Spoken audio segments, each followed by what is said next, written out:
அல்லேலூயா. நானும் நீங்களும் கனி கொடுக்கிறவர்களாக இருக்க வேண்டும் என்று சொல்லி கர்த்தர் விரும்புகிறார். எல்லாரும் சொல்லுங்க, நம்ம எல்லாரும் கனி கொடுக்கிறவர்களாக இருக்க வேண்டும் என்று கர்த்தர் விரும்புகிறார். ஒருவேளை கனியற்றவர்களாக நம்ம இருப்போமானால் ஆண்டவர் நம்மை சீக்கிரத்திலே நம்மை அவர் வேண்டாம் என்று ஒதுக்கி தள்ளிவிடுவார். ஆகவே அப்படிப்பட்ட ஒரு சூழ்நிலை வருவதற்கு முன்பாக நாம் எல்லாரும் கனி கொடுப்பதற்கு நம்மை ஆயத்தப்படுத்த தேவன் நம்மை அழைக்கிறார். வேதத்தில் கனி கொடுக்கும்படியாக அழைக்கப்பட்ட பழைய ஏற்பாட்டு சவுல், புதிய ஏற்பாட்டிலே சவுல் கனி கொடுக்கும்படியாக அழைக்கப்பட்ட 2 மனிதர்களை நாம் சுருக்கமாக தியானிக்க இருக்கிறோம். இந்த 2 பேரும் கர்த்தரால் அழைக்கப்பட்டவர்கள் தான். இந்த 2 பேரும் கனி கொடுக்க வேண்டும் என்று சொல்லித்தான் கர்த்தர் இவர்களை எல்லாரையும் அழைத்திருந்தார்.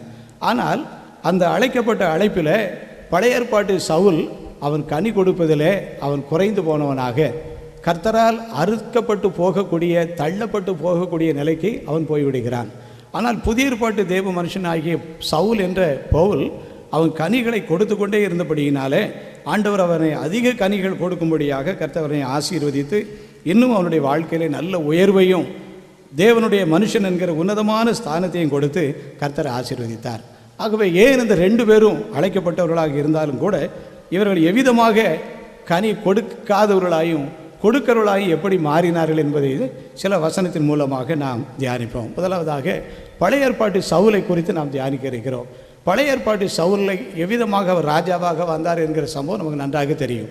அந்த நாட்களிலே நியாயாதிபதிகள் இஸ்ரேல் ஜனங்களை நியாயம் விசாரித்து கொண்ட நாட்களிலே ஜனங்கள் எல்லாருடைய கண்களும் கர்த்தரை விட்டு மறந்து போன, கர்த்தரை விட்டு விலகினது, நியாயாதிபதிகளை விட்டு விலகின. எல்லாரும் மற்ற ஜனங்களை பார்க்க ஆரம்பித்தார்கள். மற்ற தேசத்தை பார்க்கும்போது அவர்களுக்கு என்ன தெரிந்தது என்றால், எல்லா நாட்டிலும் ஆளுவதற்கு யார் இருக்காங்க? ராஜாக்கள் இருக்காங்க. எங்களுக்கு ராஜாக்கள் வேணும் என்று சொல்லி ஜனங்களது நாட்களில் விருப்பப்பட்டார்கள். அப்படி விருப்பப்பட்டதன் அடிப்படையில் தான் ஆண்டவர் இஸ்ரவேலுடைய முதல் ராஜாவாக இந்த சவுலை அவர் தெரிந்து கொள்கிறார். சவுலை ஆண்டவர் எவ்விதமாக தெரிந்து கொள்கிறார் என்று சொல்லி நாம் பார்க்கும்போது, அவன் அதற்கு கனி உள்ளவனாக காணப்பட்டபடியினால் கர்த்தர் அவனை தெரிந்து கொள்கிறார். அவன் ராஜா என்கிற ஒரு செய்தியை கேள்விப்பட்ட உடனே அவன் விதமாக சொல்கிறான். 1 சாமுவேல் 9வது அதிகாரத்தில் நாம் வாசிக்கிறோம், 21வது வசனம். அப்பொழுது சவுல் பிரயோத்திரமாக, நான் இஸ்ரவேல் கோத்திரங்களிலே சிறிதான பென்யமீன் கோத்திரத்தான் அல்லவா?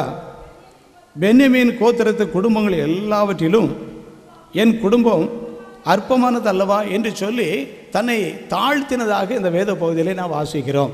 ஆகவே ஒரு மனிதனுடைய வாழ்க்கையில் தாழ்மை இருக்கும்போது அவன் கனி கொடுப்பதற்கு அவன் உரிய பாத்திரமாக மாறிவிடுகிறான். அல்லேலூயா. ஆகவே இப்படிப்பட்ட ஒரு தாழ்மை அவனுக்குள்ளாக இருந்தபடியினால தான் தன்னுடைய கோத்திரம், தன்னுடைய குடும்பம் இப்படிப்பட்ட சூழ்நிலையில் உள்ளதே என்று